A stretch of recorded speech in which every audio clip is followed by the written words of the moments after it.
자, 이번 시간은 이제 감정평가론 중에서 주로 이제 계산 문제 형태로 구성이 되는 감정평가 실제 관련한 쟁점을 살펴드리겠습니다. 그래서 요 결국 이제 공식을 얼마나 잘 외우고 있느냐 이 싸움으로 볼 수가 있겠고요. 먼저 원가 방식, 원가법에 관한 계산 문제 8년 동안 5문제가 출제가 됐습니다. 그래서 우리가 주로 이제 네다섯 문제씩 구성이 됩니다. 원가법, 거래사례 비교법, 공시지가 기준법, 그리고 수익 환원법 이렇게 볼 수가 있는데 하여튼 1년에 많은 2문제까지 구성되는 영역 이렇게 전제를 하고요. 먼저 원가법에 관한 내용. 자, 우리가 원가법 따른 가격이라고 하는 것을 적산 가격이라고 부르게 됩니다. 그래서 이 적산 가격이라고 하는 것은 제조달 원가에서 감가 누계, 누적된 감가액을 뺀 가격을 우리가 적산 가격이라고 부르게 됩니다. 그래서 보통 건물의 감정평가의 주된 평가 방법으로 인정이 되고 있고요. 그럼 이제 우리가 제조달 원가라고 하는 것을 먼저 전제를 해야 될 텐데, 이 제조달 원가라고 하는 데서 감가 누계액을, 누적 감가액을 빼게 되면 이걸 적산 가격이라고 부르게 됩니다. 이 제조달 원가를 구하는 방식은 두 가지 정도로 볼 수가 있습니다. 우리 시험에서는 공사비 변동률이라고 하는 거, 20년 전 공사비가 100인데 현재 140이다 라고 하면 이 총 공사비에다가 바로 공사비 변동률을 곱해서 제조달 원가를 구하는 게 하나의 방법. 그리고 또 하나가 만약 공사비가 5%씩 3%씩 상승했다라고 한다면 총 공사비에다가 변동률이 아니라 1 플러스 R의 N승이라는 공식을 통해서 일시불의 미래가치 계수를 통해서 이 제조달 원가를 구해낼 수 있습니다. 한편 감가 누계액이라고 하는 것은 정액법에 따라서 감가 누계액을 계산하는 것도 하나의 방법이 될 수가 있겠고요.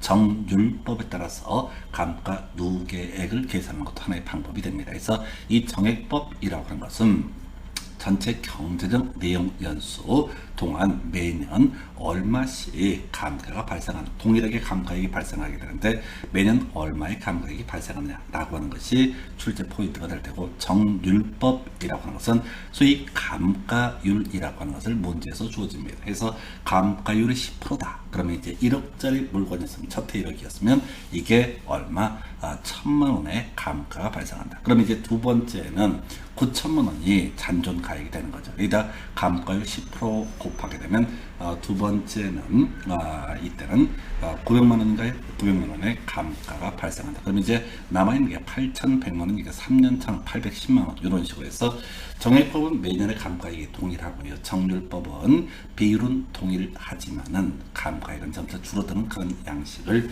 보여주게 됩니다. 그래서 이제 문제 가지고 쟁점들 설명드리도록 하겠습니다. 먼저 검토하실 문제 25회 A형 39번 문제, 좀 옛날 문제이고요. 그래서 쉽습니다. 그래서 제조달 원가를 구하시오 라고 해서 이 제조달 원가라고 하는 것은 공사비 총액 먼저 찾아봐야 돼요. 4억으로 주어져 있습니다. 4억으로 주어져 있고요. 여기다가 공사비 변동률 혹은 뭘 계산을 해줘야 된다. 바로 5%씩 상승한다면 일시불의 미래가치 계수를 활용하는 방법. 근데 이건 옛날 문제다 보니까 좀 간단해요. 그래서 4억에다가 지금 보니까 공사비 변동률이라고 해서 20년 전 100으로 봤을 때 현재 145라는 공사비가 들어간다. 이게 이제 이름하여 뭐가 된다? 제조달 원가라고 하는 개념이 되게 됩니다. 근데 이 문제에서는 제곱미터당 제조달 원가라고 되어 있고, 건물의 면적이 보니까 1450제곱미터라고 되어 있습니다. 그러면 이제 이거를 다시 1450으로 나눠줘야 되는 거죠. 그럼 이제 계산이 복잡하니까 이걸 1450분의 1을 곱하게 되면 이게 똑같은 수식이 되죠. 그래서 자, 제조들 원가라고 하는 것은 100분의 145를 4억에다 곱해주고요. 그 다음에 1450분의 1을 곱해주는 방식으로 해석을 하시면 됩니다. 물론 이제 실제 계산을 해 갈 때는 계산기 두드러기니까 별 상관이 없지만은 요건 이제 정리하면 145를 날려버리죠. 그러면 4 곱하기 1000분의 1이라는 것. 그래서 자, 매 제곱미터당 제조달 원가라고 하는 것은 40만원 이렇게 구성을 합니다. 그래서 25회 A형 39번 문제 정답은 4번 이렇게 정리합니다. 자, 이제 25회 A형 37번 문제 보겠습니다. 같은 해 두 문제 나왔네요. 그래서 이때는 이제 문제를 두 개로 쪼갰어요. 그래서 감가 수정액, 감가 누계액을 구하시오라는 문제가 나와 있네요. 그럼 이제 우리가 정액법인지 정율법인지를 먼저 판단을 해야 돼. 만약 정율법이라고 한다면 사안이 간단하죠. 그래서 제조달 원가, 구해진 원가에다 잔존가액이라고 이제 봐야 되는데, 첫 해는 이제 감가율을 곱하는 방식으로 해서 구해낼 수가 있습니다. 뒤에서 사례 문제 보시게 될 텐데요. 그렇다 치고 이 문제를 보니까 정액법이라고 되어 있습니다. 그러면 이제 문제를 보니까 준공 시점 2009년도고요. 자, 감정평가 시점 5년 지나서 2014년이라고 되어 있습니다. 자, 그 다음에 미리 여기서는 제조달 원가라고 하는 것이 주어져 있게 됩니다. 그래서 2억이라고 하는 것이 주어져 있는데, 문제는 정액법 따른 매년의 감가액이라고 하는 것 이렇게 계산합니다. 경제적 내용 연수 50년 되나요? 예, 50이 되네요.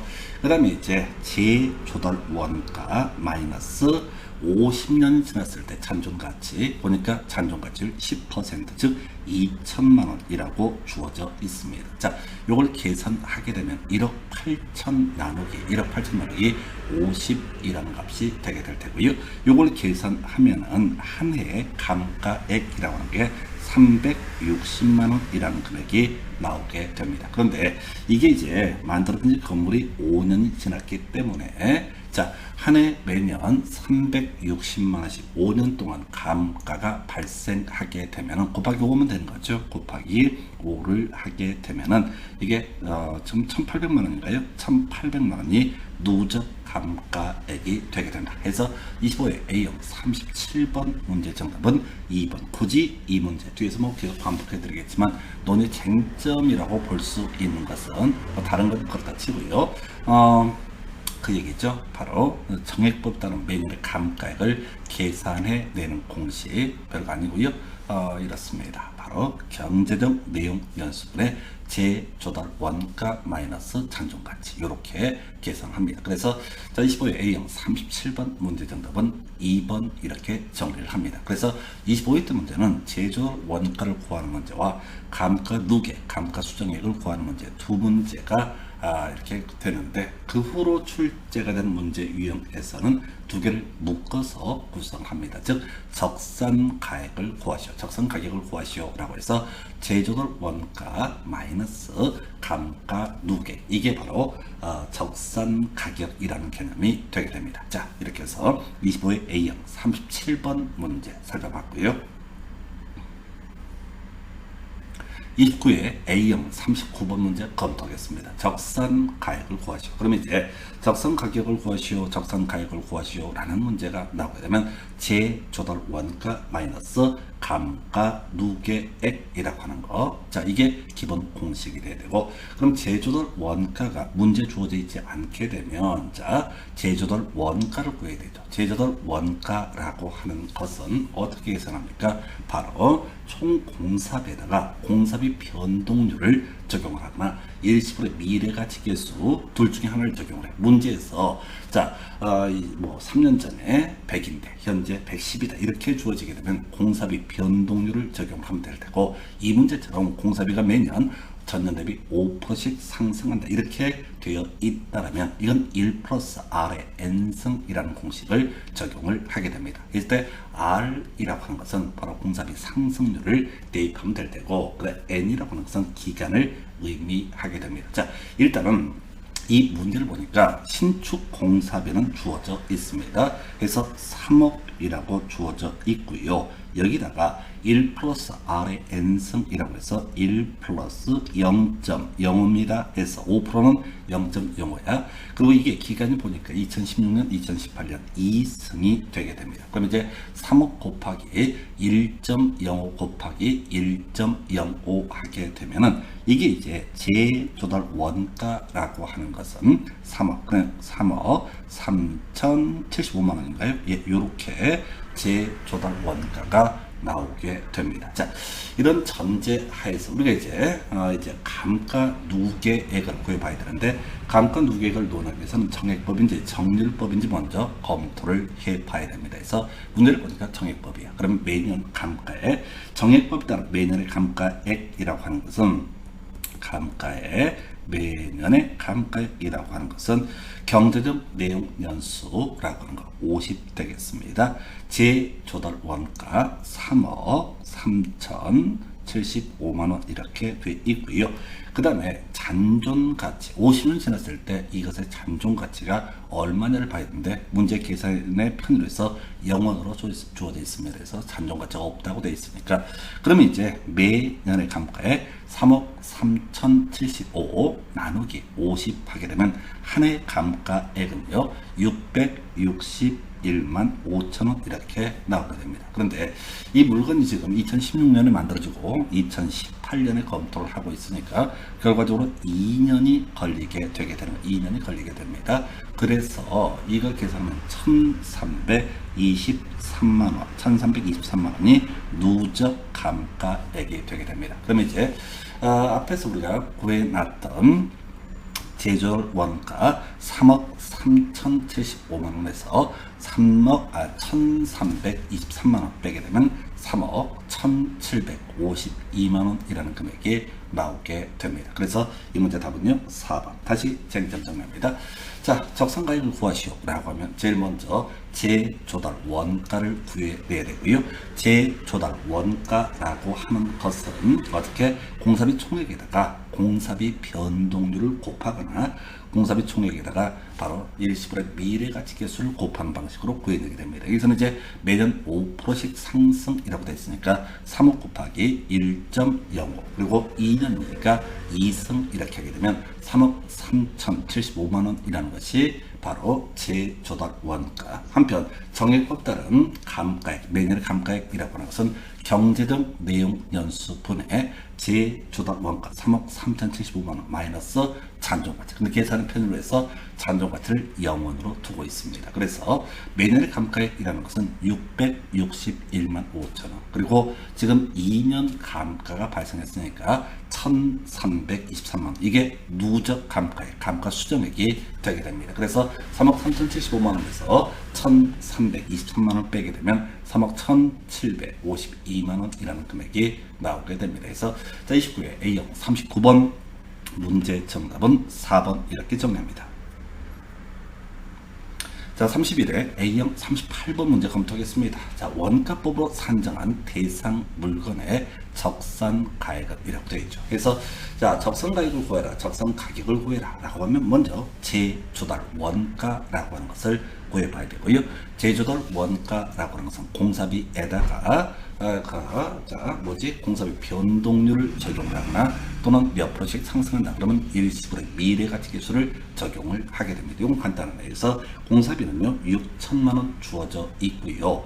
건축비 지수, 공사비 지수라고 하는 게 2년 전에 100인 대비해서 현재는 얼마? 110이다. 그럼 이제 계산하게 되면 6천만 원 곱하기 100분의 110이라고 하는 거. 이렇게 계산해서 1.1 곱하는 꼴이니까 6,600만 원이라고 하는 게 뭐가 된다? 재조달 원가라는 개념이 되게 됩니다. 근데 이것은 재조달 원가를 구하려고 했던 것이 아니라 뭘 구해라? 바로 적산가액을 구해라. 그럼 이제 감가 수정액, 감가 누계액이라고 하는 것을 계산해 봐야 되는데, 자, 정액법인지 정률법인지 확인을 해 봐야 되죠. 바로 정액법이라고 되어 있습니다. 그러면 이제 매년의 감가액이라고 하는 것, 경제적 내용 연수, 이것은 40년으로 주어져 있습니다.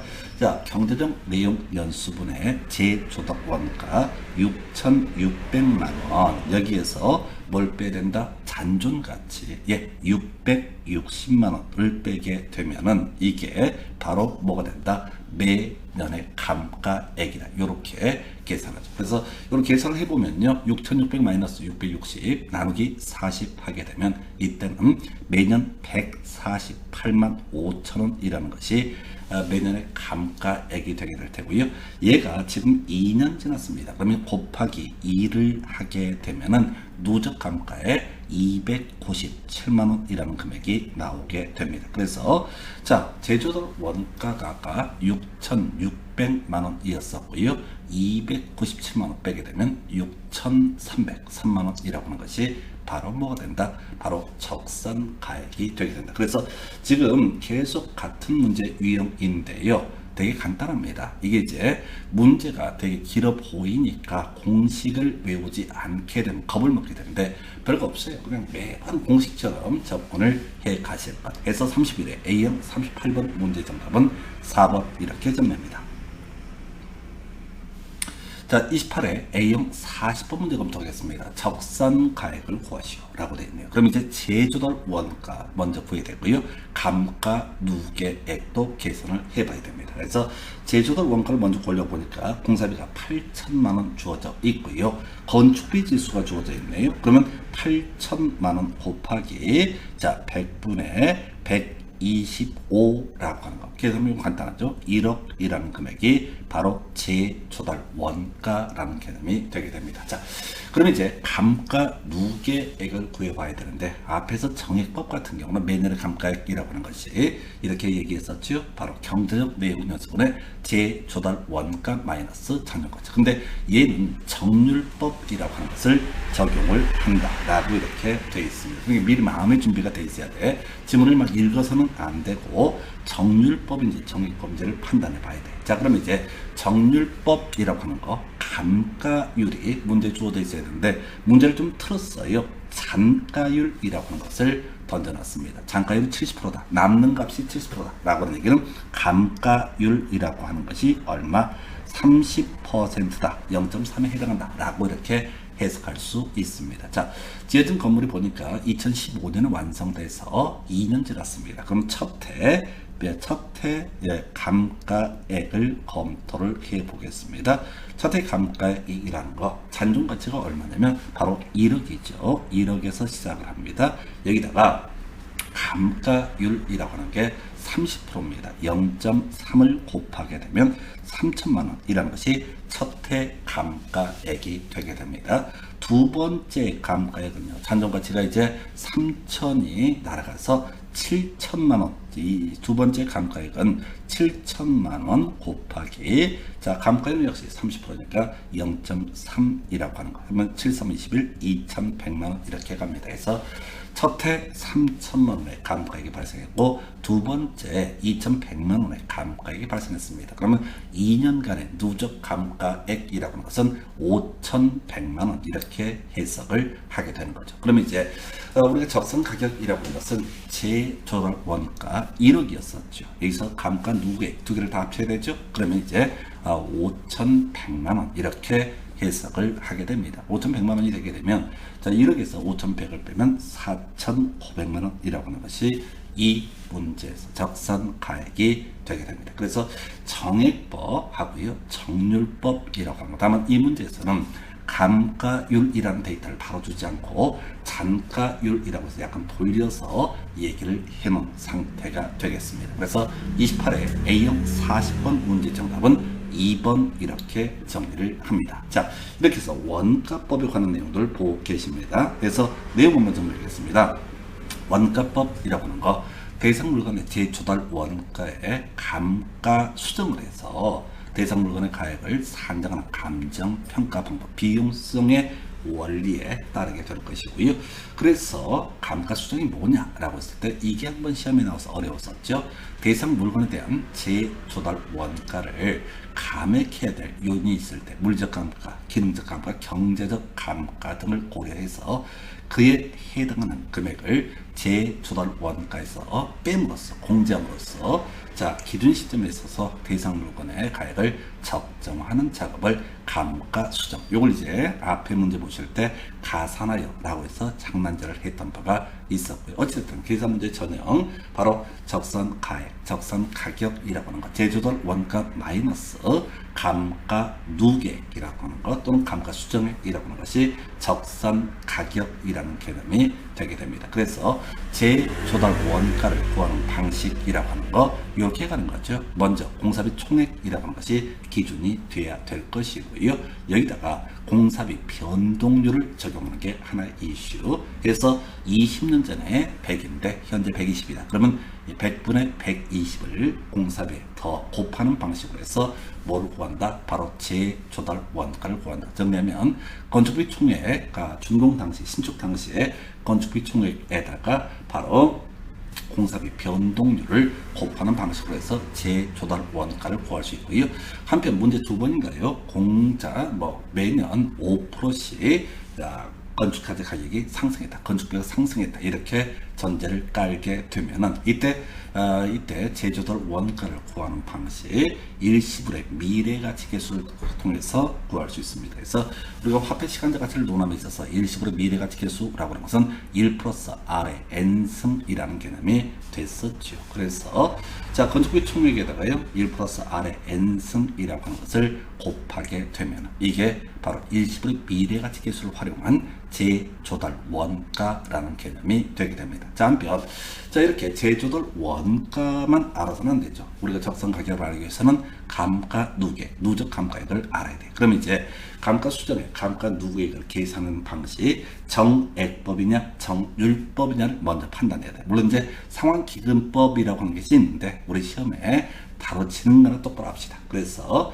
먼저 정액법 얘기부터 시작을 해보겠습니다. 정액법이라고 하는 개념은 뭐냐라고 했을 때 자, 매년 동일한 금액의 감가가 발생한다 라고 전제하는 것을 정액법이라고 부르게 됩니다. 그래서 이 정액법에 있어서 자, 매년의 감가액을 먼저 구해봐야 돼. 공식이요 경제적 내용 연수분의 바로 제조달 원가 마이너스 잔존가치라고 하는 것이 매년의 감가액이 되게 됩니다. 그래서 자 만약에 이렇게 매년의 감가액이라는 게 계산이 되게 되면은 여기다 경과년수를 더 곱하게 되면 이것이 누적 감가액이 되게 됩니다. 그래서 우리가 이제 경제적 내용연수, 경제적으로 유효한 기간 이걸 경제적 내용연수로 부르고 이미 설명드렸던 제조달 원가 잔존가치라고 하는 것은 경제적 내용연수가 끝났을 때 그게 얼마의 가치를 갖게 되느냐 이게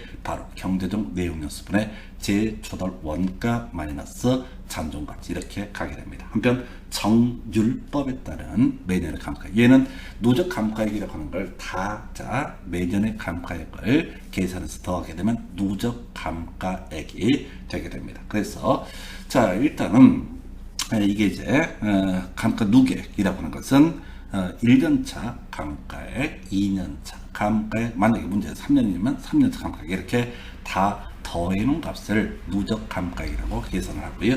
자 매년 감가액은 오히려 계산이 쉬웠었지. 바로 잔존가치에다가 바로 감가율을 곱하는 거. 근데 이제 우리 문제에서 감가율 대신에 잔가율을 준다면 이건 1 마이너스 잔가율과 감가율은 동일하다. 아까 우리 잔가율이 70%다 라고 하게 되면 감가율은 30%다 이렇게 해석할 수 있겠습니다. 그래서 이런 식으로 해서 자 원가법에 따른 감가액, 원가법에 따른 적산 가격의 산정 방법 그게 쉽지는 않을 겁니다. 그러나 반드시 숙달해 주셔야 됩니다. 8년 동안 무려 5문제 나왔습니다. 그래서 자 요거 이제 하시는 분들 중에서 뭘 하기 싫어가지고 요거 하나 뭘 찍어서 하고 이거 가치 없어요. 어차피 비율이 똑같습니다. 그리고 우리가 지금 앞에서 감정평가에 관련해서 어떤 지문들이 오히려 공부를 해도 좀 까다롭게 말장난들을 하는 경우들이 있어서 어렵습니다. 그러면 오히려 이런 계산 문제 형태를 정확하게 숙달하시는 것이 필요할 것으로 보여집니다. 그래서 이게 이제 원가법에 관한 개념. 한편 계산 문제는 나오지 않지만은 원가 방식 중에서 임료를 계산해내는 방식을 우리는 적산법이라고 부르게 됩니다. 용어는요. 자, 기기필이라고 하는 키워드를 기억을 해야 되죠. 그래서 대상 물건의 기초가액에 기대 이율을 곱하고 거기다가 필요한 경비를 더해서 해당 물건의 임대료 산정하는 감정평가 방법. 근데 별로 그렇게 중요한 건 아니고 기기필 정도 기억을 하시고 수익임료, 순필이 그리고 임대료 주된 평가 방법이라고 하는 것은 임대료 주된 평가 방법이라고 하는 것은 바로 임대 사례 비교법에 따른 기준 임료다 이렇게 설명을 드렸습니다. 그래서 내용 자체는 큰 의미 없고요. 적산임료 기기필이라고 하는 거 요거 한번 계산 문제 형태로 사례형 형태로 구성이 됐던 바가 있습니다. 자, 여기까지가 원가 방식에 따른 감정평가, 즉 건물에 대한 감정평가 내용을 검토해드렸고요. 잠시 끝났다가 비교 방식에 따른 감정평가 관련한 쟁점 정리해 드리겠습니다.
자, 이번 시간은 비교 방식에 따른 감정평가 과정 설명드리도록 하겠습니다. 비교 방식 관련해서는 기준가격이라고 해서 거래사례 비교법이라고 하는 것이 하나의 쟁점, 또 하나가 공시지가 기준법이라고 하는 것이 실질적인 계산 문제 유형이 되게 됩니다. 그 다음에 이제 우리가 비중가격 등을 계산해 내에 있어서는 사정보정, 시점 수정, 지역요인, 개별 요인, 면적 요인 등을 고려하게 된다. 이에 비해서 공시지가 기준법은 비교 표준지 공시지가를 기준으로 해서 시지계가 특히 이제 면적 요인은 고려 사유가 아니다라고 하는 게 논의 쟁점이 되게 됩니다. 특히 우리가 이제 비중 가격 등과 관련해서 이슈가 되는 것은 항상 분모에는 사례값이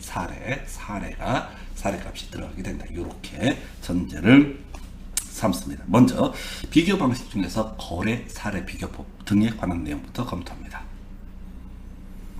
자, 28회 A형 34번 문제, 괄호 안에 들어갈 숫자를 순서대로 나열한 것을 해서 이게 은근히 까다로웠던 문제입니다. 그래서 원가법 적용 시 경제적 내용 요소 30년, 최종 잔가율 10%, 정액법으로 감가 수정을 했을 때 재조달 원가 대비 감가액의 비율. 자, 이게 이제 문제를 먼저 봐야 돼. 자, 분모값이 재조달 원가라고 되어 있고요.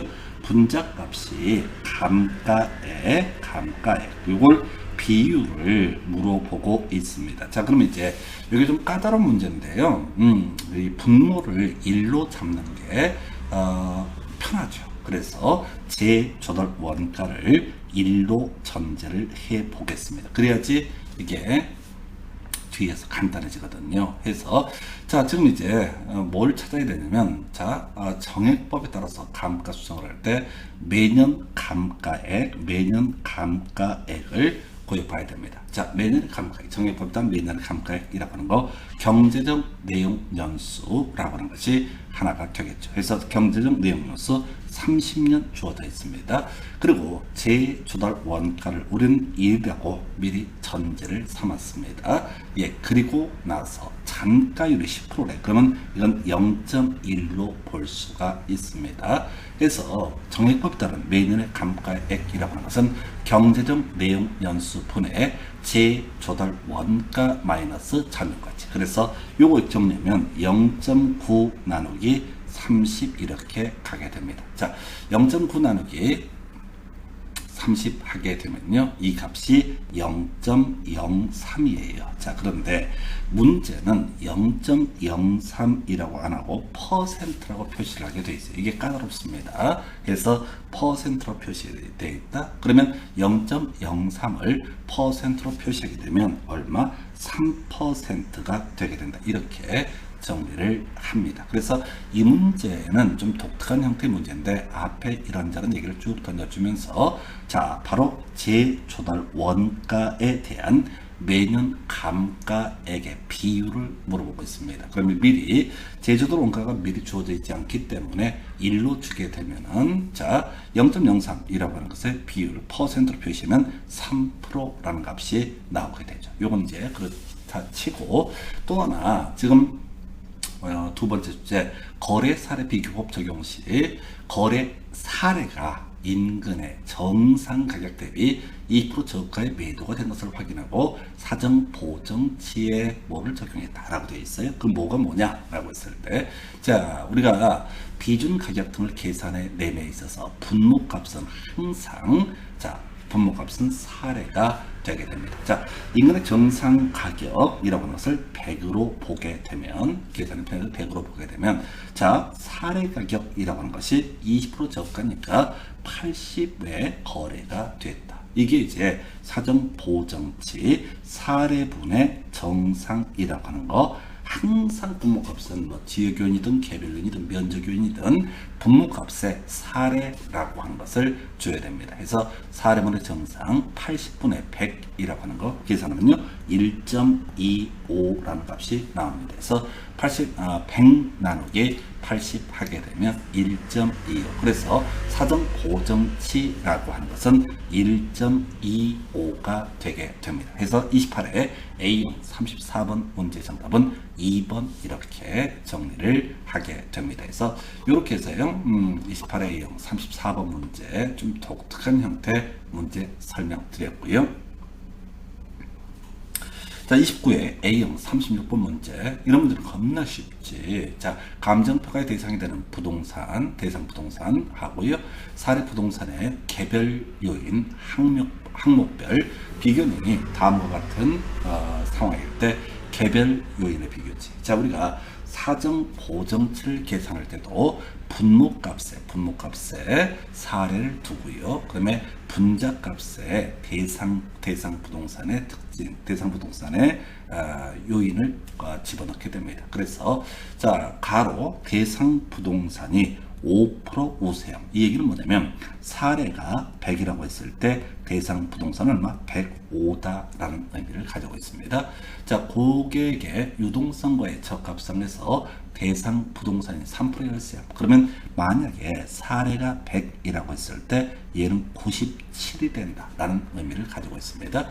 행정상의 규제 정도 관련해서 자, 대상 부동산이 4% 우세형. 그러면 사례를 100으로 봤을 때 얘는 얼마? 104라는 값이 되게 된다. 그럼 이제 실질적으로 이걸 이제 해결을 해 갈 때는 어떻게 하는 거냐면 자, 계산기 두들겨서 1.05 우세하면 50% 우세면 1.5가 되겠지만 5% 우세면 1.05, 3% 열세하면 이건 0.97 이렇게 되겠죠. 그 다음에 4% 우세가 나와 있어요. 그러면 1.04 이렇게 계산을 하게 됩니다. 그래서 요건 그냥 보면서 뭐 읽어보고 자식할 것도 없이 자 1.05, 0.97, 1.04를 곱하게 되면 1.05924 뭐 이런 값이 나오게 됩니다. 그런데 소수점 하나, 둘, 셋, 네 번째 자리에서 반올림, 그러니까 버려야 되는 거죠. 2밖에 안 되니까. 그러면 이때는 이 값은 1.059라고 하는 개별련 비교치를 검토할 수 있습니다. 그래서 앞으로도 마찬가지예요. 자, 뭐 4% 상승했다. 그러면 이제 1.04 이런 식으로 표현하는 거. 그래서 29회 A형 36번 문제 정답은 4번 이렇게 정리를 합니다. 자, 그 다음 뭐 복잡하게 되어 있는데 토지의 감정평가액은 근데 거래사례 비교법이라는 표현을 쓰고 있습니다. 그러면 이제 사시지계면이라고 하는 게 자동으로 나와야 되죠. 그리고 항상 분모값이라는 것은 사례를 의미한다. 이게 전제가 돼야 돼요. 그럼 비준가격이라고 하는 거, 비준가격이라고 하는 것은 사례 가격이 얼마가 주어져 있냐면 사례 가격이 3억이라고 주어져 있습니다. 3억. 그 다음에 자 사정 보정치, 사정 보정 요인은 없다고 되어 있네요. 자 그러면서 집값 변동률이 4% 상승이라고 되어 있습니다. 그러면 4% 오른 거죠. 그럼 100분의 104니까 1.04를 곱해주면 됩니다. 그 다음에 지역 요인, 인근 지역에 위치한다. 그래서 지역 요인이 동일하기 때문에 검토할 실익이 없고요. 개별 요인 5% 열세. 그러면 100분의 95가 되는 거죠. 그러면 0.95라고 하는 거. 그냥 기계적으로 값이면 돼. 근데 여기서 끝난 게 아니야. 사시지계면이라고 해서 사정 보정치는 없었고 지역 요인 필요 없었고 시점 수정이라고 하는 게 들어갔죠. 1.04. 그다음에 개별 요인이 0.95. 그리고 나서 면적 요인을 비교해 봐야 되죠. 분모가 뭐라고 했어요? 분모는 사례라고 봤습니다. 면적을 보니까 사례가 100제곱미터라고 되어 있고요. 그 다음에 대상 토지가 120제곱미터라고 되어 있습니다. 면적을 절대 놓치면 안 돼. 그럼 정리하면 3억 곱하기 1.04 곱하기 0.95 곱하기 1.2가 되는 거죠. 그러면 이 금액이라고 하는 거 3억 5,568만 원이라는 금액이 나오게 됩니다. 그래서 답 몇 번? 4번 이렇게 정리를 하는 거죠. 그래서 이게 문제를 구성할 때는 겁나 복잡하게 되어 있어 보이지만은 실질적으로 계산 문제는요. 3 곱하기 1.04 곱하기 0.95 곱하기 1.2 하게 되면 3.568 이런 식으로 나온단 말이야. 그럼 3억 5,168만 원 이런 식의 값을 뽑아냅니다. 그러니까 실질적으로 사시지계면이라는 공식을 외우고 있다면 사실 그렇게 어렵거나 복잡하거나 이럴 수 있는 성질의 문제가 아니다 라고 말씀을 드립니다. 그래서 항상 이 훈련 계속 반복하셔서 이게 이제 문제를 읽으시면 절대 안 된다 해서 기본적인 내용, 거래사례 비교법, 비준가격, 토지는 원래 공시지가 기준법인데 문제를 구성할 때는 거래사례 비교법을 활용하는 경우도 있고 공시지가 기준법을 활용을 하는 경우도 있게 됩니다. 그래서 두 가지 유형이니까 만약에 공시지가 기준법이라고 한다면 바로 면적 요인은 고려 사유가 되지 않습니다. 공시지가 기준법은 제곱미터당 토지 가격을 의미하기 때문에 그렇습니다. 그래서 하여튼 29회 A형 40번 문제 정답은 4번 이렇게 정리합니다. 31회 A형 39번 문제 거래 사례 비교법 토지의 비준 가격은 이렇게 되어 있습니다. 그래서 비준 가격이라고 하는 것, 비준 가격이라고 하는 것은 사례 가격에다가 사시지계면, 사정 보정, 시점 수정이라고 하는 거, 지역 요인, 개별 요인, 면적 요인 이걸 다 계산을 해주게 되면 비준 가격이 나옵니다. 먼저 지금 사례 가격을 먼저 확인해 볼까요? 2억 4천이라고 주어져 있습니다. 그 다음에 이제 지금 사정 보정치가 있나 보니까 거래 사례는 정상적인 매매라고 주어져 있습니다. 사정 보정치 필요 없다는 얘기야. 그 다음에 시점 수정 5% 상승, 그러면 1.05를 곱해주면 되는 거죠. 50%면 1.5겠지만 5%는 1.05. 그 다음에 시점 수정까지 갔고요. 지역 요인, 인근적이니까 지역 요인 통일하니까 필요 없고요. 개별 요인이라는 거 3% 우세. 그럼 이제 1.03 이렇게 곱해주면 되는 거죠. 그래서 자, 그 다음에 여기서 끝내면 안 된다는 거예요. 사시지계 면이라고 해서 사례 면적이 얼마냐면 120제곱미터. 그 다음에 대상 토지 면적이 110제곱미터라고 주어져 있습니다. 그럼 이제 계산하게 되면 2.4 곱하기 1.05 곱하기 1.03 곱하기 120분의 110 이렇게 계산을 하게 되면 이게 2.3794 해서 2억 3,793만원이라는 금액이 나오게 됩니다. 그래서 자, 지금 뭐 그냥 공식대로 그냥 대입해 가는 거야. 그래서 항상 문제 안에 내용을 일 없이 X시 Y동 이렇게 읽으시면 안 된다는 거지. 그래서 요거 계산 문제 공식을 외우게 되면 진짜 계산기만 있다고 전제가 됐을 때 사실 거의 뭐 문제고 자식할 것도 없어요. 한 15초, 20초면 다 문제를 해결을 하실 수 있습니다. 한번 삑살이 나더라도요, 30초 안에 풀 수가 있는 그런 문제가 되게 됩니다. 그래서 이렇게 해서 토지 가격이라고 하는 것을 바로 거래 사례 비교법을 통해서 계산하는 경우를 확인을 해 보셨고요. 계속해서 검토할 문제 검토해 보겠습니다. 자, 먼저 거래사례 비교법 정리를 한번 해봐야겠네요. 그래서 자, 거래사례 비교법이라고 하는 것, 대상 물건, 어떤 감정평가 의뢰가 들어온 물건, 아무래도 집합 건물, 아파트가 대표적이죠. 대상 물건과 가치 형성 요인이 같거나 비슷한 물건의 거래 사례와 비교해서 대상 물건의 현황에 맞게 사시지계면 해서 이 가치 형성 요인이라는 것은 지역 요인, 그 다음에 개별 요인, 면적 요인까지도 포함이 된 걸로 해석하면 돼. 원래 가치 형성 요인은 일반 요인, 지역 요인, 그 다음에 개별 요인까지인데 등 들어가 있잖아. 이게 이제 면적 요인도 고려해서 대상 물건의 가격을 산정하는 감정평가 방법을 이름하여 거래 사례 비교법이라고 부르게 됩니다. 자, 그래서 비중 가격이라고 하는 것은 사례 가격 곱하기 사례 가격에다가 사정 보정치, 시점 수정치, 지역요인 비교치, 개별요인 비교치, 면적 비교치, 요렇게 요 값을 계산해 주면 되는 거죠. 그래서 여기서 이제 사정 보정치, 사례자료 정상화라고 해서 먼저 사정 보정이라고 하는 거, 항상 분모에는 사례가 들어가게 된다. 그리고 사정 보정치만 특이하게 분자값에 정상값이 들어간다. 해서 정상 대비 20% 낮게 거래가 됐다. 그럼 이제 분모값은 80이다. 이런 의미로 새길 수가 있어야 됩니다. 그래서 사례 물건 분의 정상 가격이라고 하는 거, 요게 사례 가격 분의 정상 가격을 사정 보정치라고 부르게 됩니다. 그래서 예시를 한번 검토해 볼까요? 정상 가격보다 5% 저가의 거래가 됐다. 정상이 100이라고 했을 때 분모값은 얼마? 95가 되게 된다. 이런 의미가 되겠습니다. 그럼 이제 이건 굳이 수식으로 표시를 하게 되면 95분의 100 이렇게 표시하는 거죠. 한편 정상 가격보다 5% 고가의 거래가 됐다. 그러면 이제 정상을 100으로 봤을 때 사례 가격이 105분의 100이라는 값이 나오게 됩니다. 그래서 요거만 조금 어려워요. 사정 보정치라고 하는 것. 두 번째, 시점 수정치라고 하는 것. 문제 구성할 때 항상 이런 식이지.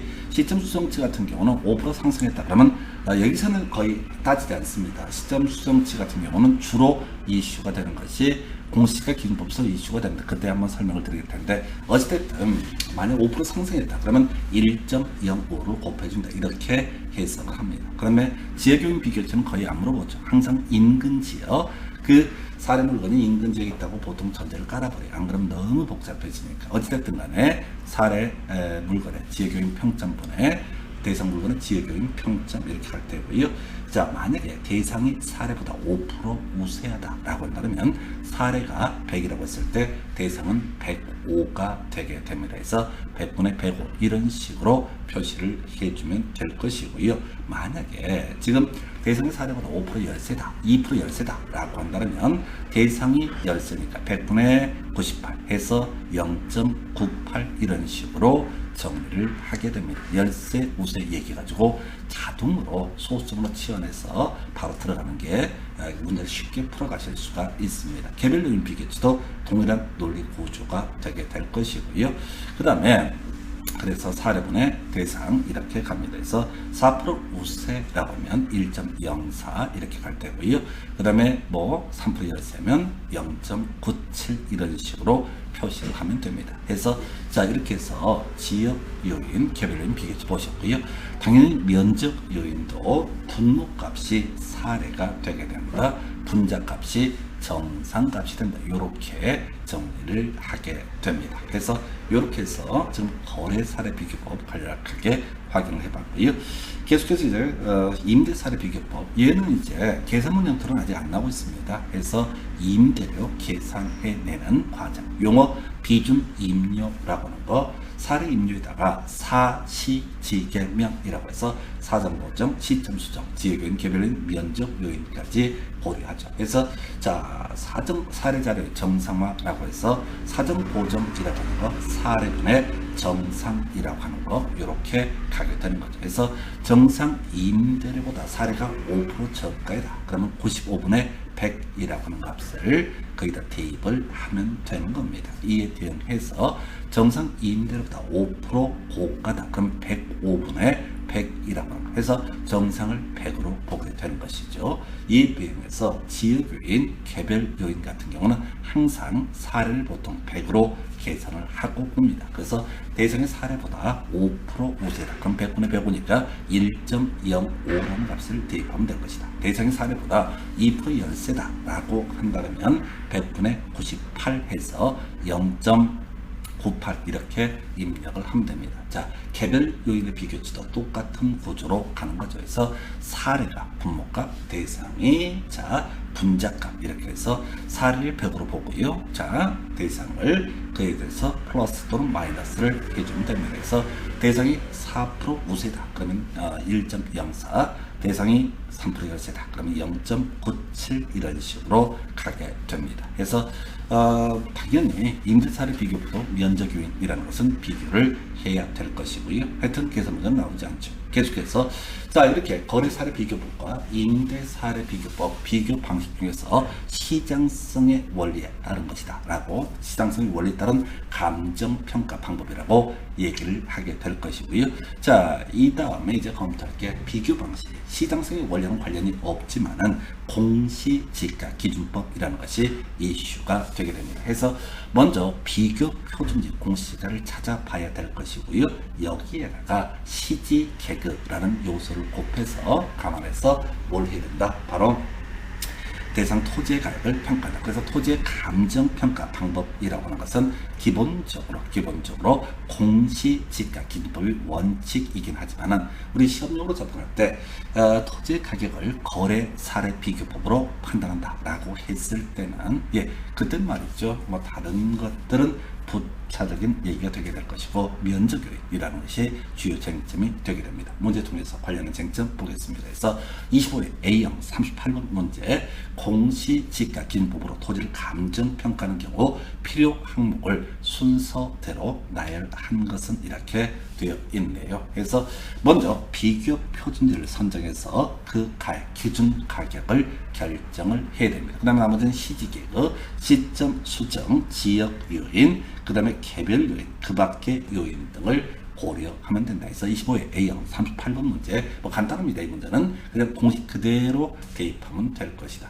감가 수정은 원가법에서 이슈가 됐고 감가 성향은 상관이 없고요. 사정 보정이라는 것은 주로 거래 사례 비교법에서 면적 요인의 비교도 거래 사례 비교법에서 주요 이슈가 되게 됩니다. 그래서 먼저 비교 표준지 선정해야 될 것이고요. 그 다음에 시점 수정 미음 어디 있어요? 미음 여기 있네요. 시점 수정하고요. 그 다음에 지역 요인, 개별 요인, 그 밖의 요인 등을 보증을 한다. 다만 주의하실 게 그 밖의 요인의 범주에 면적 요인이라고 것은 포함되지 않게 된다는 거, 요거 좀 주의해 주셔야 됩니다. 그래서 25회 A형 38번 문제의 정답은요 5번 이렇게 정리를 합니다. 자, 26회 A형 35번 문제 검토합니다. 자, 공시지가 기준법으로 토지의 평가액, 제곱미터 가액을 구하시오라고 되어 있습니다. 그럼 이제 제일 먼저 비교 표준지라고 하는 것을 찾아봐야 되죠. 그래서 비교 표준지 하나밖에 없습니다. 이중 일반 주거지역이고 공시가격이 제곱미터당 200만 원부터 시작을 하게 됩니다. 그럼 이제 비교 표준지 공시지가 200만 원 구해졌고요. 두 번째 시점 수정이라고 하는 거, 여기서는 지가 변동률을 많이 주죠. 그래서 5% 상승이라고 되어 있습니다. 1.05를 곱하면 되는 겁니다. 5% 하락했으면 0.95를 곱하면 될 사안이고요. 자, 지역 요인, 인근 지역 위치에서 동일하다 필요 없고요. 개별 요인 5% 열세라고 되어 있네요. 예, 그럼 0.95를 곱해주면 되는 겁니다.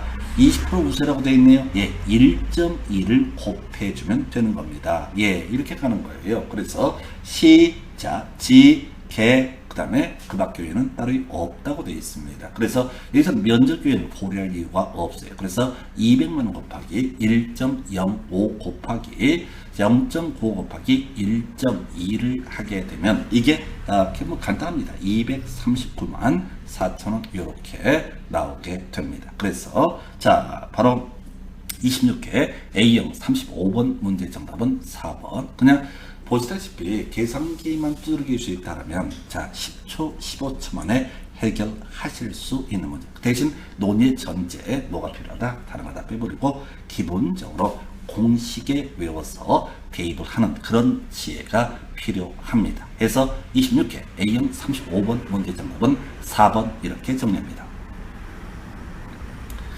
30회 A형 39번 문제 토지가액 공시지가 기준법. 그럼 이제 비교 표준지 공시가 찾아봐야 돼. 그래서 대상 물건이 보니까 일반 상업지역으로 되어 있습니다. 비교 표준지 두 개가 나와 있어요. 그래서 하나는 보니까 일반 공업지역, 하나는 일반 상업지역. 그럼 이제 당연히 자, 비교 표준지를 선정함에 있어서 기왕이면 인근 지역이면 좋겠고요. 인근 지역이 없으면 유사지역을 찾아봐야 됩니다. 그리고 가능하면 용도 지역 등은 어떻다? 동일했으면 좋겠습니다. 그래서 왜? 비교를 해야 되기 때문에. 그래서 이때는 2번 표준지 공시지가 얘가 기준점이 되게 됩니다. 대상지역이 일반 상업지역이기 때문에 어쩔 수 없어요. 그래서 200만 원이라고 하는 게 출발점. 다음에 시점 수정, 지가 변동률 주어져 있습니다. 바로 상업지역이니까 5% 상승 1.05를 곱하면 되는 것이죠. 자, 지역 요인, 자 인근 지역이라고 당연히 주어져 있고요. 계산을 복잡하게 하는 걸 막기 위해서 그 다음에 개별 요인이라고 하는 거 우세, 열세 볼까요? 10% 우세 라고 하면 1.1을 곱하면 되는 거죠. 그 다음에 자 지금 다른 조건 동일하고 되어 있습니다. 그럼 끝나버렸나요? 200 곱하기 1.05 곱하기 1.1 이렇게 하게 되면 이 금액이 231만 원이 나오게 됩니다. 그래서 자 지금 30회 A형 39번 문제 정답은 5번. 그래서 요건 나름대로 어렵게 나온 거야. 그래서 바로 비교 표준지 선정이라고 하는 거. 자 인근 지역이면 이용이면 좋겠고 가능하면 용도 지역 등이 동일 즉 비교할 수 있는 공통점이 있어야 된다. 이렇게 해석합니다. 그래서 30회 A형 39번 문제 정답은 5번 이렇게 정리합니다. 자 이제 24회 A형 38번 문제 좀 오래된 문제죠. 자 이 문제를 보니까 A군 B면 C이 자연 녹지 지역 내 공업용 부동산을 비교 방식으로 감정평가할 때 비교 방식이요. 자 이렇게 가는 거지. 지금 거래 사례 비교법이 될 수도 있겠고 또는 임대 사례 비교법이 될 수도 있겠고 혹은 공시지가 기준법이 될 수도 있습니다. 해서 세 개를 묶어서 이제 접근을 해야 돼. 자 아마 수험생들이 24회 문제 시험 봤던 수험생과 상당히 지저분했던 문제죠. 그래서 기업번 C, D에 자연 녹지 지역의 이용 상황이 공업용인 표준지가 없어서 동일 수도권이 인근 DD에 자연 녹지 지역에 소재하는 공업용 표준지를 비교역 표준지로 선정했다. 옳은 표현이죠. 원래 비교역 표준지를 선정할 때는 인근 지역에 유사한 토지를 선정하는 게 원칙이지만은 인근 지역 CD에 이런 토지가 없다 보니까 유사 지역이라고 하는 동일 수도권 유사 지역에 DD 자연 녹지 지역에 소재하는 이 공업용 표준지를 비교역 표준지로 선정했다. 옳은 표현 이렇게 갈 테고요. 두 번째, 공시지가 기준법 적용에 따른 시점 수정 시 지가 변동률을 적용하는 게 원칙이죠. 근데 지가 변동률을 적용하는 것이 온당치 않다. 그에 해당 시군구에 같은 용도 지역의 지가 변동률을 적용하는 게 원칙인데, 그래서 소비자 물가 상승률, 이게 어려워서 생산자, 한국은행이 발표하는 생산자 물가 상승률을 적용을 해야 됩니다. 이게 좀 까다로웠던 그런 문제 유형이고요. 뒷번, 세일에 소재하는 유사 물건이 소유자 이민으로 시세보다 저가로 최근에 거래된 사례가 있는데 어느 정도 저가로 거래됐는지 알 수 없어서 비교 사례로 선정하지 않았다 라고 해서 이게 이제 거래 사례 비교와 관련되어 있는 것이고요. 이렇게 특정이 되지 않게 되면 비교 사례를 선정하는 것은 온당치가 않겠죠. 그래서 24회 A형 38번 문제 기업 디귿 두 개가 옳은 표현 구성합니다. 그래서 이 정도까지가 공시지가 기준법에 관한 쟁점들 보셨고요.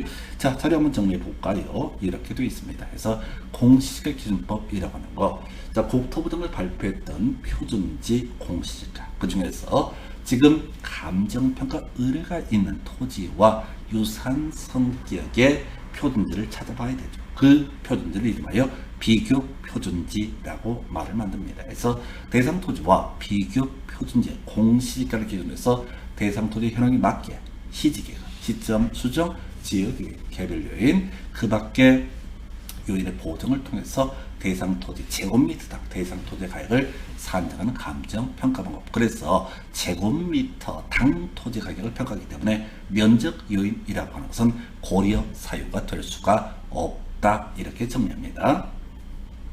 토지 가격, 공시지가 기준법에 따른 토지 가격이라고 하는 것은 비교 표준지 공시지가이다. 시지 개그, 시점 수정, 지역 요인, 개별 그 밖의 요인을 곱해주는 방식으로 해결을 합니다. 그럼 이제 사례 검토 들어가 봐야 되죠.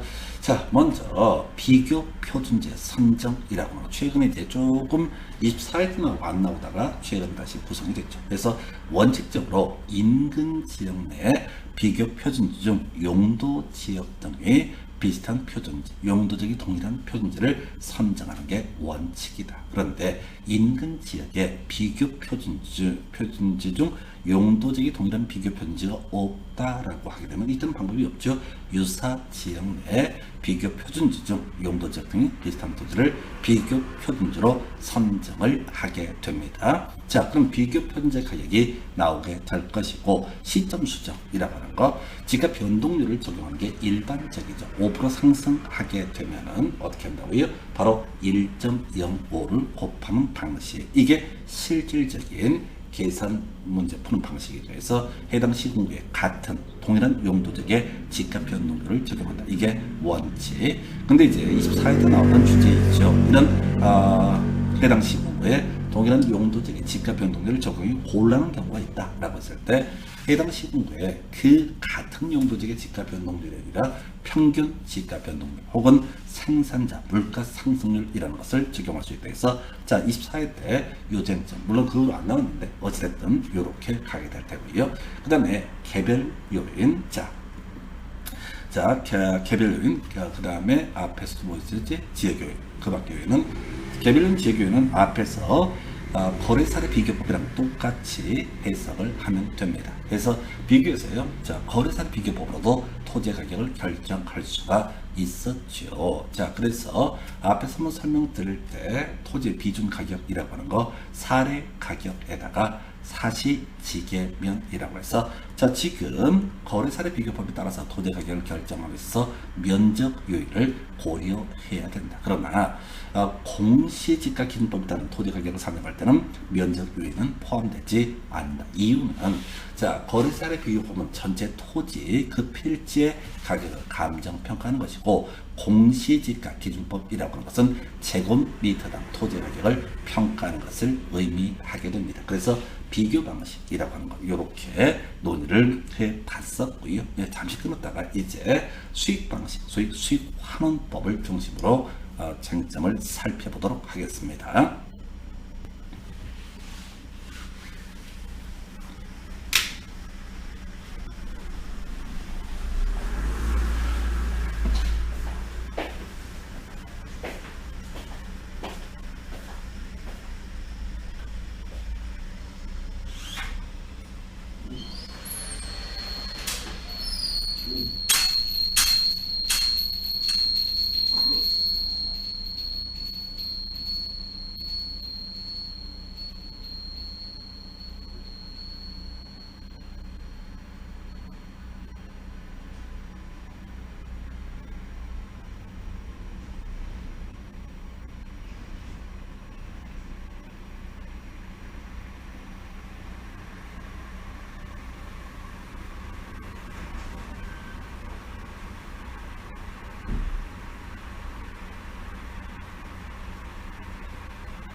자, 이번 시간에 마저 논의 드릴 주제는 수익 방식에 따른 감정평가 과정 설명드리겠습니다. 소위 이제 이것도 이제 우리 앞에서 원가법, 거래사례 비교법, 공시지가 기준법처럼 개선 문장터로 이제 주로 구성이 되는 영역이 될 것이고요.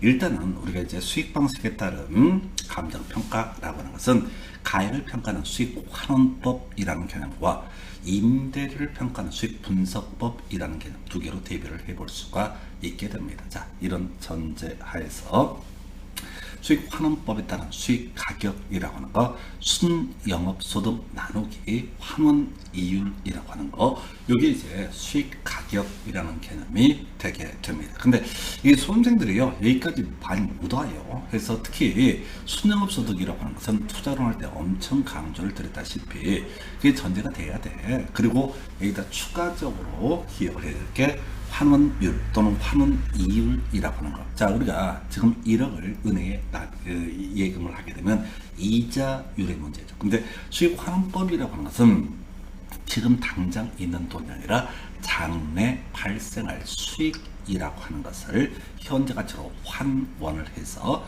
그 가격을 평가하는 감정평가 방법입니다. 그래서 순영업소득 나누기 환원 이율이라고 하는 거, 이게 전제가 되어야 될 테고, 환원 이율을 계산하는 방법은 부채 감당법이라고 해서 부대처라고 하는 거, 그 다음에 한번 나왔던 건데요, 물리적 투자 결합법이라고 해서 문제 통해서 이건 설명을 드리게 될 텐데, 과거에 환원율을 따지는 문제가 많이 구성이 됐었고요. 요즘에는 순영업소득 얼마나 잘 구할 수 있느냐라는 식으로 문제가 구성이 됩니다. 오히려 환원이율을 아예 주면서 출제가 이루어지죠. 다만, 자, 우리가 이제 퍼센트라고 하는 것과 소점의 관계 항상 좀 주의하면서 지켜보셔야 됩니다. 그래서 0.1416이다 이런 지문이 나중에 나올 텐데, 이건 14.16% 이런 식으로 가게 될 것이고요. 자, 어쨌든 문제 가지고 관련한 쟁점들 설명드리겠습니다. 자, 24회 A형 40분 문제, 아주 오래전 문제죠. 환원 이율을 구하시오라고 해서 옛날에는 이렇게 환원율을 구하는 문제가 거의 대부분을 차지했는데 요즘은 거의 잘 구성이 안 되고 있고요. 어쨌든 가보겠습니다. 그래서 환원율, 우리가 기억할 것은 부대처라고 하는 것을 기억을 하시면 됩니다. 부대처가 뭐냐라고 해서 부채 감당법에 따른 환원 이율이라고 하는 거, 부채 감당률 곱하기, 자, 부채 감당률 곱하기, 자, 대부 비율, 그리고 세 번째가 저당 상수라고 하는 이 세 개를 곱하게 되면 이것이 바로 환원 이율이라는 개념이 되게 됩니다. 그러면 부대처라고 하는 것을 기억을 하시면 됩니다. 부대처가 뭐냐라고 해서 부채 감당법에 따른 환원 이율이라고 하는 거, 부채 감당률 곱하기, 자, 부채 감당률 곱하기 감당률이 되게 되죠. 앞에서 우리 공부할 때 순영업소득 빼기 부채 서비스액이라는 것은 세전 현금 수지의 문제였었고, 순영업소득 나누기 부채 서비스, 이게 부채 감당률이라는 개념이 되게 됩니다. 그래서 순영업소득이요 3천만 원 주어져 있고요, 부채 서비스 은행이 갚아야 될 원금과 이자 합산액이 연 1,500. 그래서 3천 나누기 1,500 하면 간단하지. 부채 감당률이라고 하는 거, 부채 감당률은 그냥 2입니다. 요거 하나 계산 물어보는 겁니다. 그 다음에 대부 비율, 자, 얼마입니까? 40%는 0.4입니다. 0.4가 되게 될 것이고, 저당 상수라고 하는 거 0.177 이렇게 주어져 있습니다. 예, 요 계산하면요, 아까 설명드린 것처럼 0.1416 요렇게 나오게 돼요. 근데 이게 지금 퍼센트를 구하시오 라고 되어 있잖아요. 그래서 퍼센트로 표시해 주게 되면 14.16%. 우리 앞에서 그런 거 있었잖아요. 지금 이제 나왔던 것 중에 하나가 지금 어디서 나왔었더라? 저기요. 거래사례 비교법하고 원가법 비교했던 문제, 재조달 원가에 대한 매년 감가액의 비율, 이런 식으로 이제 나왔던 바가 있었죠. 요즘에 이제 새롭게 나오는 그런 용어들 중에 하나가 이렇게 뜬금없는 두 가지를 비율 등을 비교하는 식으로 문제 구성이 이루어집니다. 그래서 부대저, 부채 감당률이라는 것은 순영업소득 나누기 부채 서비스, 요거 하나 외웠나 안 외웠나 확인하는 것이 바로 이 문제 취지가 되겠습니다. 그래서 24회 A형 40번 문제의 정답은 14.16% 이렇게 표시를 합니다.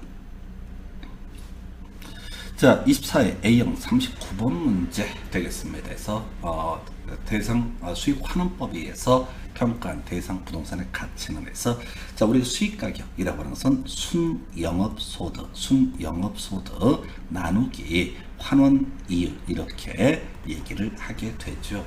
그래서 정리를 하게 되면 순영업소득은요 이것은 바로 주어져 있지 않나요? 근데 쉬워요. 해서 우리가 순영업소득이라고 하는 것은 유효총소득에서 영업경비를 뺀 금액, 영업경비에는 유요제, 유지관리비, 각종 요금, 재산세 이렇게 세 가지가 우리 시험 범주에서 영업경비 범주에 속합니다. 어쨌든 간에 순영업소득이라고 하는 것은 3천만 원 이렇게 정의를 하죠. 그러면 이제 환원이율이라고 하는 것을 구해봐야 되는데 이게 이제 좀 특이한 문제죠. 물적투자결합법이라고 해서 우리가 앞에서 이제 논의할 때 부대저라고 해서 부채 감당법에 따른 환원이율이 있었고요. 물적투자결합법에 따른 환원이율은 간단합니다. 먼저 토지 환원이율 5%가 주어져 있어요. 자 주의하실 게 퍼센트 이렇게 되어 있어요. 그러면 한쪽은 항상 소수점으로 지정을 해야 됩니다. 그래서 40%라고 하면 0.4가 되거든요. 이 두 개를 곱합니다. 그리고 나서 건물의 환원율 10%고요. 퍼센트 소수점으로 표시하면 0.6이 되는 거죠. 이게 바로 물리적 투자 결합법에 따른 환원 이율이라는 개념입니다. 그래서 토지 환원 이율과 토지가 전체 차지하는 비중 이걸 곱해주고요. 건물의 환원 이율과 건물의 전체 차지하는 비중을 곱해줘서 두 개를 더하게 되면은 이게 바로 환원이율 얼마?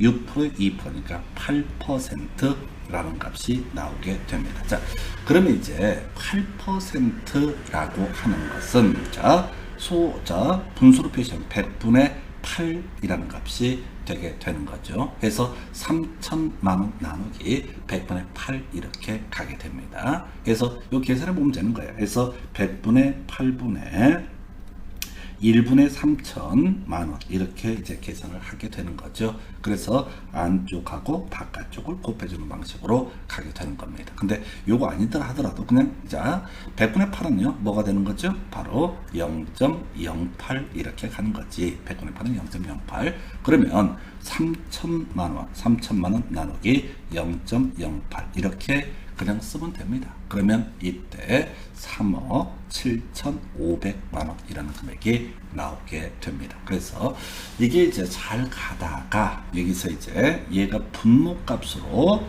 분수로 표시가 되기 때문에 조금 까다로워요. 그래서 어차피 환원이율은 뭐 10%다, 5%다, 3%다 이렇게 분수로 표시할 수밖에 퍼센트로 나올 수밖에 없습니다. 5%면 100분의 5 이렇게 가야 돼서 3천만 원 나누기 0.08 하게 되면 3억 7,500. 그래서 자 24회 A형 39번 문제 정답은 2번 이렇게 표시를 합니다. 그래서 지금 환원율 구하는 문제가 부채 감당법 하고요. 물리적 투자 결합법 두 가지가 이슈가 됐습니다. 근데 둘 다 24회 때 나왔던 문제 유형이고요.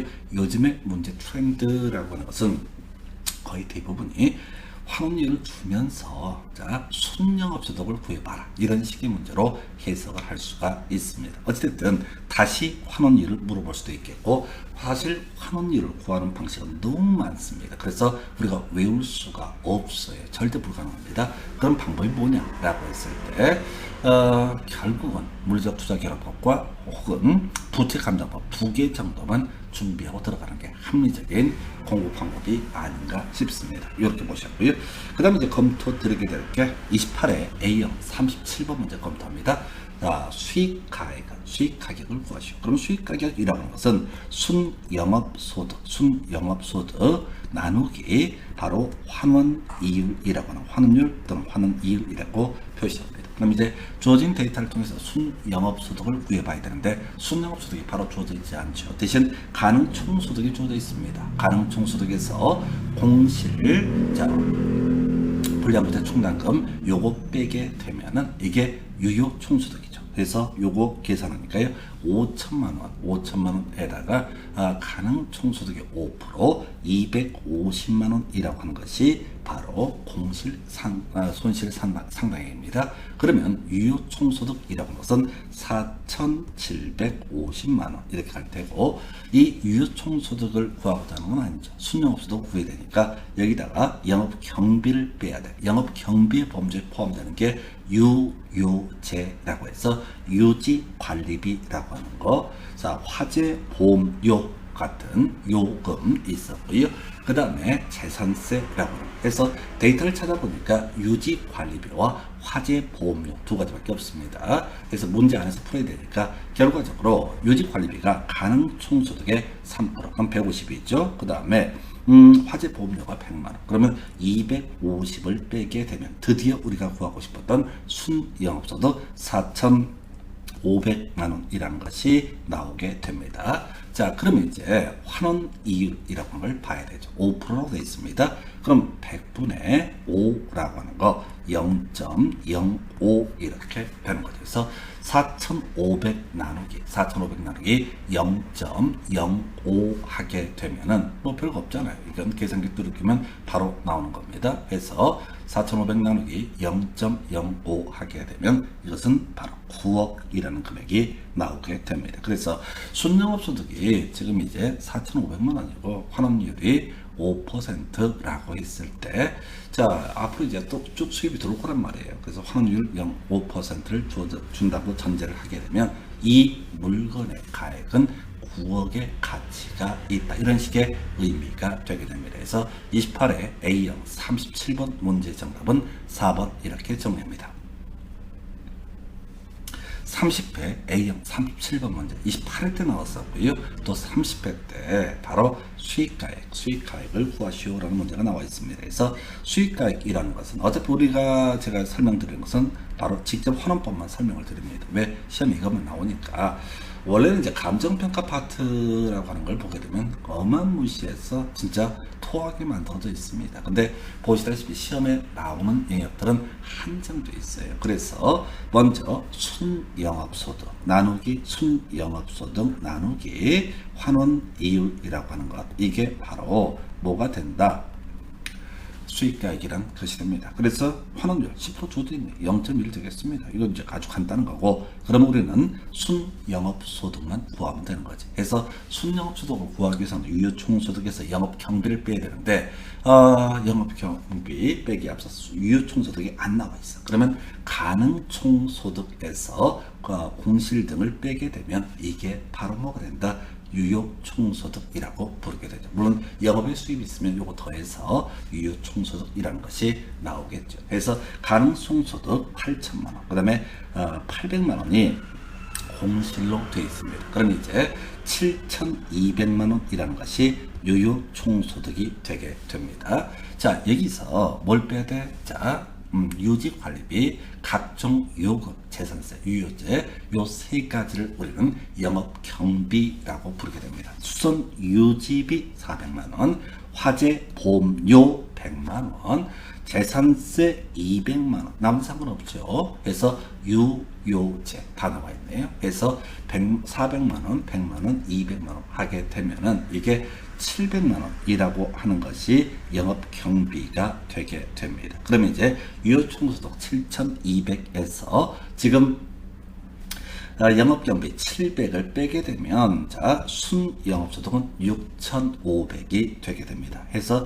6,500만 원 나누기 0.1을 하게 되면 간단하죠? 6억 5천이라는 값이 나오게 됩니다. 그래서 자, 직접 환원법에 따른 수익가액이라고 하는 것, 지금 이제 28회 30회 문제 같은 경우에는, 자, 이게 감정평가론에서 설명을 하고 있는 것처럼 보이지만 본질은 순영업소득을 얼마나 잘 기억을 하고 있는가, 요걸 물어보는 그런 방식의 문제가 되겠습니다.